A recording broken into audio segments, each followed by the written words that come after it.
Halo teman-teman, selamat datang. Konten kali ini, hari ini aku ingin membagikan sebuah kisah yang nyata tentang kehidupan seorang anak yang tumbuh di antara dua keyakinan. Satu kaki berpijak pada Islam dan satu kaki lagi berdiri di atas iman Katolik. Ini bukan hanya kisah tentang perbedaan, ini adalah kisah tentang pencarian jati diri, tentang suara anak yang seringkali tenggelam di antara harapan-harapan orang dewasa. Anak ini lahir dari keluarga yang kelihatannya harmonis. Ayahnya seorang Muslim, ibunya Katolik yang taat. Mereka bersepakat tak perlu konflik, biarkan perbedaan itu berdampingan. Namun, ketika anak mereka mulai tumbuh, perbedaan itu perlahan mulai terasa, bukan dalam pertengkaran, melainkan dalam pilihan-pilihan kecil yang ternyata sangat mempengaruhi perkembangan anak. Sang ayah ingin anaknya sekolah di sekolah Islam. Iklimnya baik, disiplinnya kuat, kata ayah. Ibunya mengajarkan dua-dua Katolik di rumah, mengajak ke gereja setiap minggu. Dan sang anak hanya bisa diam berusaha menyenangkan keduanya tanpa benar-benar tahu siapa dirinya. Kenapa aku belajar sholat di sekolah, tapi dua bapak kami di rumah? Kenapa aku ikut Ramadan? Dan kenapa aku ikut kegiatan di gereja? Pertanyaan-pertanyaan ini bukan sekedar bingung. Itu jeritan batin seorang anak yang belum punya ruang untuk memilih, tetapi sudah dibebani dua arah iman yang berbeda.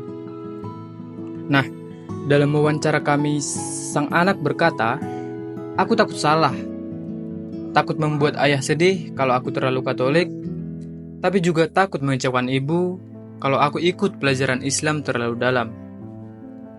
Ia hidup dalam dilema, bukan karena keluarga memaksa, tapi justru karena mereka diam dan menyerahkan semua keputusan pada anak tanpa benar-benar mendampinginya. Secara psikologis, anak-anak yang tumbuh dalam dualitas iman berisiko mengalami conflict of identity atau kebingungan dalam identitas. Mereka cenderung menekan perasaan, berusaha menyatu dengan dua dunia, tapi kehilangan suara mereka sendiri.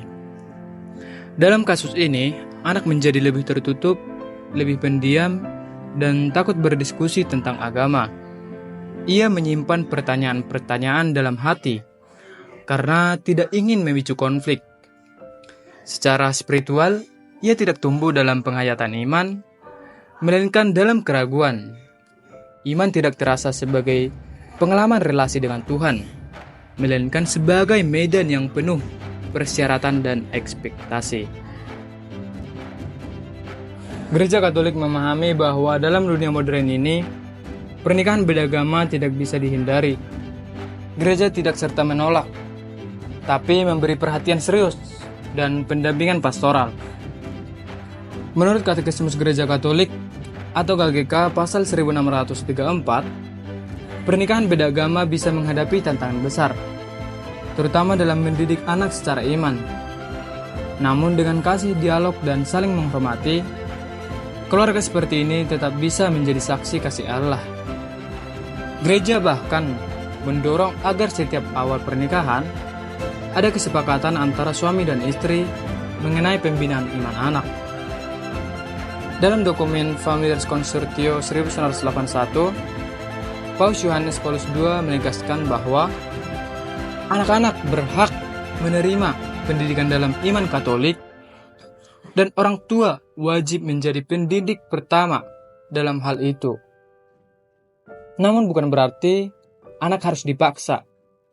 Gereja percaya bahwa iman sejati tumbuh dalam hati yang bebas. Tugas orang tua dan gereja adalah menyediakan lingkungan yang mendukung, lingkungan yang memulihkan kasih Allah dalam tindakan nyata, bukan dalam tekanan atau ketakutan.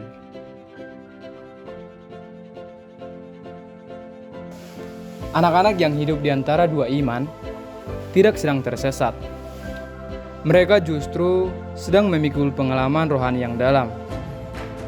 Jika didampingi dengan bijak, anak-anak ini bisa menjadi jembatan, bukan korban perbedaan. Mereka bisa belajar melihat wajah Allah dalam keberagaman, dalam cinta yang melampaui batas agama. Dan inilah harapan gereja Katolik, agar keluarga, betapapun berbeda latar imannya, tetap menjadi tempat utama di mana iman, harapan, dan kasih ditanamkan dan ditumbuhkan.